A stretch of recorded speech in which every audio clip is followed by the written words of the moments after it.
পয়গম্বর শুধু মুসলমান নয়, শুধু ঈমানদার বেঈমান নয়, খ্রিস্টান ইহুদি নাসারা তাদের জন্য কোনোদিন বদদুয়া করে নাই।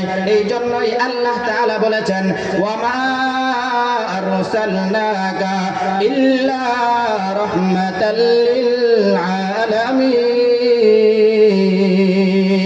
তোমাদের মধ্যে যে পয়গম্বর আমি প্রেরণ করেছি ওই পয়গম্বর রাহমাতুল লিল আলামিন, আকাশের রহমত, আকাশের নবী, জমিনের নবী, সকল নবীদের সরদার। তোমরা তাকায় দেখো নবীজি এত মায়ের খাওয়ার পরও কাফের মুশরিক বেঈমানদের জন্য বদদুয়া করে নাই। শুধু তাই নয়, নবীজির জিন্দেগিতে দুনিয়ার থাকা অবস্থায় নবীজি উম্মতের জন্য কান্না করতে করতে গেছেন। নবীজির সামনে যখন আজরাইল আসে রূহ কবজ করার জন্য, নবীজি আলাইহিস সালাতু ওয়াস সালাম রূহ কবজ করার জন্য যখন সামনে আসে, তখন নবীজি চিন্তা করতেছেন তার জীবন চলে যাবে, এই চিন্তা নবীজি করেন না।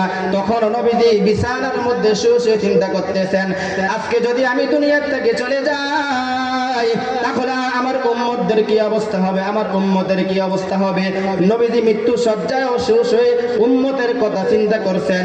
এই শুধু তাই নয়, নবীজি আলাইহিস সালাতু ওয়াস সালাম যখন মৃত্যুবরণ করলেন, দুনিয়া যখন কিয়ামত হয়ে যাবে, কিয়ামত দুনিয়া যখন সবাই মরে যাবে, কিয়ামত যখন হয়ে যাবে, হাসরের ময়দানে যখন সকল মানুষরা উঠবে, হাসরের মাঠ থাকবে কঠিন ভয়াবহ অবস্থা, জাহান্নামের অবস্থা থাকবে বড় কঠিন। জাহান্নামের আগুনের মধ্যে অনেক তাপ বেড়ে যাবে। জাহান্নাম আল্লাহ তাআলাকে ডাক দেয়, বলবে আল্লাহ বিচারের কাজ শেষ করেন, বিচারের কাজ শেষ করে যারা জাহান্নামে যাবে জাহান্নামের মধ্যে দিয়ে দেন, যারা জান্নাতে যাবে জান্নাতের মধ্যে দিয়ে দেন। ওই কিয়ামতের কঠিন ময়দানের সময় সকল নবী রাসূলরা পর্যন্ত ইয়া নাফসি বলতে থাকবে। সকল নবী রাসূলরা পর্যন্ত তার অন্যায়ের জন্য আল্লাহ তাআলার কাছে মাথা নত করবে। তখন কিয়ামতের ময়দান সকল উম্মতেরা পেরেশান, সকল নবীরা পর্যন্ত পেরেশান থাকবে। মানুষগুলা সবাই মিলে আদম নবীর কাছে যাবে, গিয়া বলবে ও নবী আপনি তো আমাদের পিতা, আপনি আমাদেরকে সহযোগিতা করেন।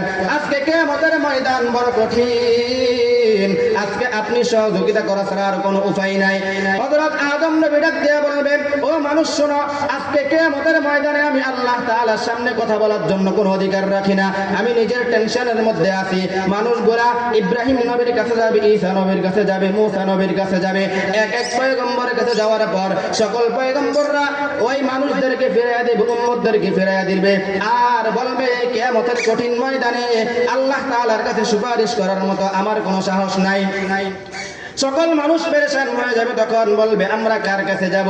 তখন সকল নবী রাসূলরা এক বাক্যে আওয়াজ দেয়া বলবে যাও যাও শেষ নবী হযরত মুহাম্মদ আরবি সাল্লাল্লাহু আলাইহি ওয়াসাল্লামের কাছে যাও। ওই মুহাম্মদ আরবি সাল্লাল্লাহু আলাইহি ওয়াসাল্লাম আল্লাহ তাআলার কাছে সুপারিশ করবেন। এই কথা বলার পর সকল নবীরা মুহাম্মাদের কাছে যাবে। কিয়ামতের মাঠে সবাই ইয়া নাফসি পর্যন্ত করতে থাকবে। তখন আল্লাহ তাআলা ডাক দেয়া বলবে ও আমার ফেরেশতারা রে, কিয়ামতের ময়দানে তাকায়া দেখো, সব সারা কিয়ামতের ময়দান থেকে ইয়া নাফসি আওয়াজ আসতেছে, কিন্তু এক কোণা থেকে ইয়া উম্মতি বলে আওয়াজ আসে। যায়া দেখো কোন কন্যা থেকে ইয়া উম্মতি আওয়াজ আসবে। ফেরেশতারা খুঁজতে থাকবে, পাইবে না।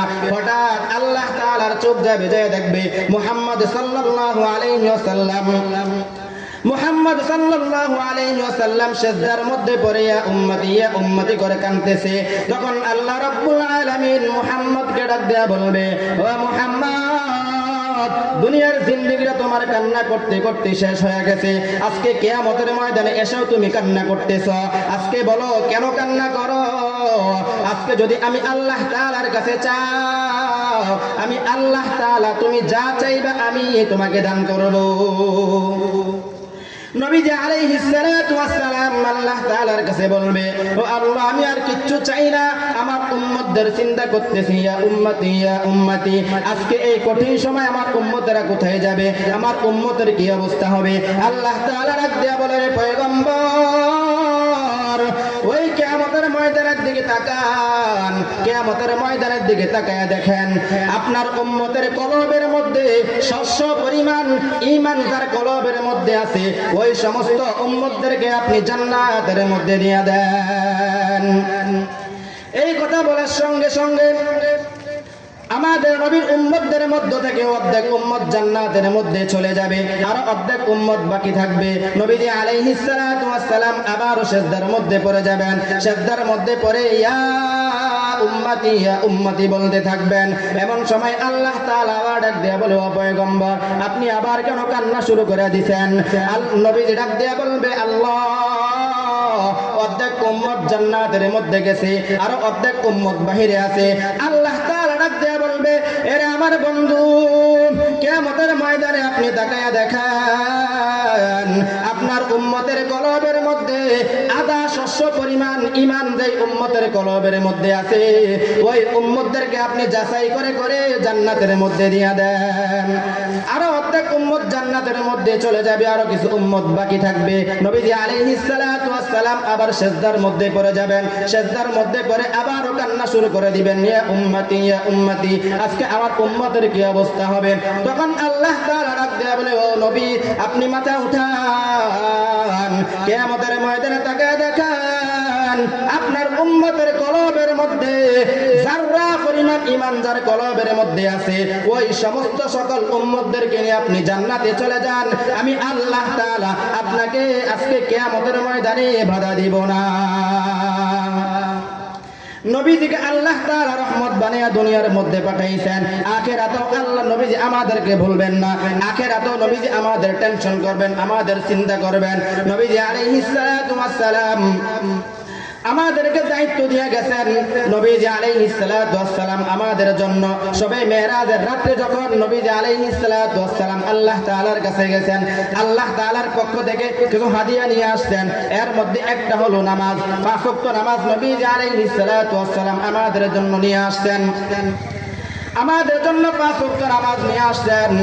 আল্লাহ তাআলা প্রথমে 50 ওয়াক্ত নামাজ নবীজিকে দান করছিলেন, তখন 50 ওয়াক্ত থেকে কমাইতে কমাইতে নবীজি আলাইহিস সালাতু ওয়াস সালাম 5 ওয়াক্ত নামাজ দুনিয়ার মধ্যে নিয়ে আসছেন। নবীজি যখন 5 ওয়াক্ত নামাজ নিয়ে দুনিয়ার মধ্যে আসে, তখন আল্লাহ তাআলা পয়গম্বরকে ডাক দিয়া বলেন, ও পয়গম্বর, আপনি দুনিয়ার মধ্যে যাইতেছেন, আমি আল্লাহ তাআলা আপনাকে 50 ওয়াক্ত নামাজ দিয়েছিলাম, আপনি কমাইতে কমাইতে 5 ওয়াক্ত নামাজ নিয়ে দুনিয়ার মধ্যে যাইতেছেন। যান যান, আপনি দুনিয়ার মধ্যে যাই আপনার উম্মতদেরকে সংবাদ দিয়ে দিয়েন। আপনি দুনিয়ার মধ্যে যাবেন, আপনার উম্মতদেরকে বলে দিবেন, তারা যদি দৈনিক 5 ওয়াক্ত নামাজ সময় মতো জামাতের সাথে আদায় করে, আমি আল্লাহ তাআলা তাদের আমল নামায় 5 ওয়াক্ত নামাজের বিনিময়ে 50 ওয়াক্ত নামাজের সওয়াব লিখে দিব।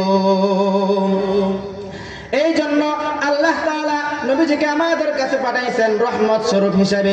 আল্লাহ তাআলা নিজেই বলেছেন, তোমাদের মাঝে যে নবী পাঠাইছি, তোমাদের মাঝে যে রাসূল পাঠাইলাম, এই নবী হলো রহমত, এই নবী হলো রহমত, রহমতের নবী, নূরের নবী। আল্লাহ তাআলা বলেছেন, লাকাদ জাআকুম রাসূলুম মিন আনফুসিকুম আজিজুন আলাইহি মা আনিতুম হারিসুন আলাইকুম বিল মুমিনিন রাউফুর রহিম। নবীজির সাথে জান্নাতের মধ্যে যাইতে হয়, তাহলে নবীজির সুন্নতকে আঁকড়ে ধরতে হবে, নবীজির আদর্শকে ভালোবাসতে হবে, নবীজির আদর্শ দিয়ে জীবন সাজাইতে হবে। অথচ আজকে নবীজির সুন্নত কোথায়, আমরা কোথায়, কোনো লাইন পাওয়া যায় না। নবীজির সুন্নত একদিকে, আমরা আরেক দিকে। এই জন্য বলেছেন, তু কুজা ওয়া সুন্নতে আহমদ কুজা, তু কুজা ওয়া সুন্নতে আহমদ কুজা বা মুহাম্মদ কাই বুয়াদ নসবত তোরা কার শাইতা মিকুনি নামত ওয়ালি গরওয়ালি ইলা নস্তাই বরওয়ালি হাম সিরাত মুস্তাফা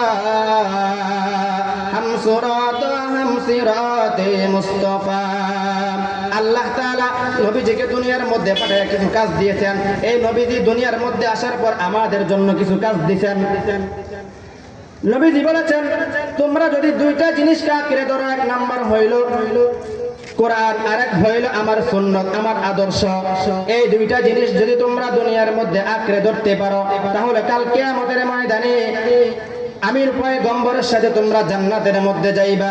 দুনিয়ার মধ্যে বিপদগ্রস্ত হইবা না, দুনিয়ার মধ্যে জুলুমের শিকার হইবা না, নির্যাতনের শিকার হইবা না, অত্যাচারের শিকার হইবা না। অথচ আজকে সারা দুনিয়ার মধ্যে মুসলমানরা নির্যাতিত, মার খাচ্ছে জায়গায় জায়গায়। কেন? একমাত্র কারণ আমরা কোরআন থেকে দূরে সরে গেছি, রাসূলের সুন্নাত রাসূলের আদর্শকে আমরা ছেড়ে দিয়েছি। নবীজির কথা, নবীজি বলেছেন তোমরা যদি আমার সুন্নতকে আঁকড়ে ধরো আর কোরআনকে আঁকড়ে ধরো তাহলে তোমরা কখনো পথভ্রষ্ট হবে না। এবার চিন্তা করেন আমরা কি নবীজির সুন্নতকে আঁকড়ে ধরতে পেরেছি? আমাদের চেহারার দিকে তাকাইলে সর্বপ্রথম যে নজর যায় আমরা দাঁড়িয়ে রাখি না,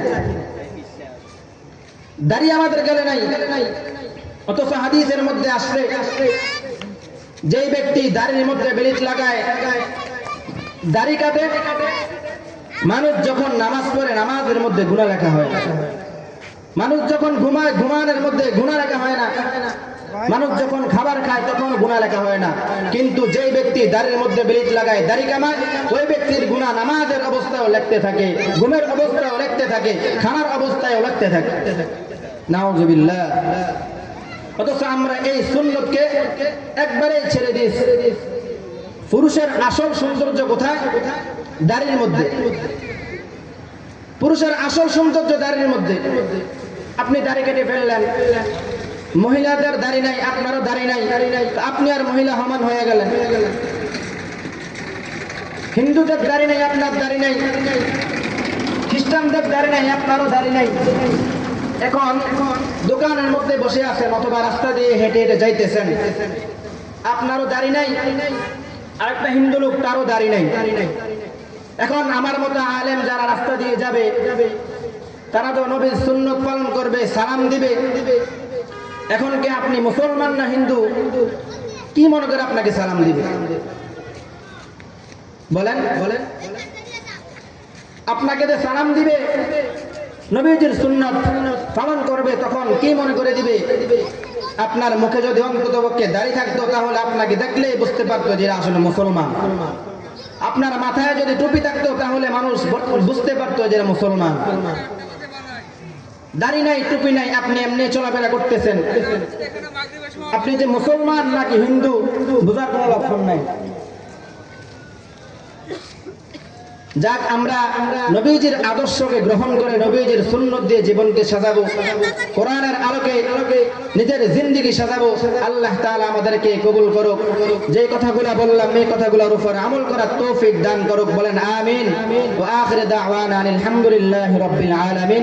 অল্প কিছুক্ষণের মধ্যে আযান হয়ে যাবে, আযানের পর মসজিদে জামাত হবে, নামাজের পর আবারও মাহফিলের কাজ চলবে। অনুরোধ করব বাহিরে কেউ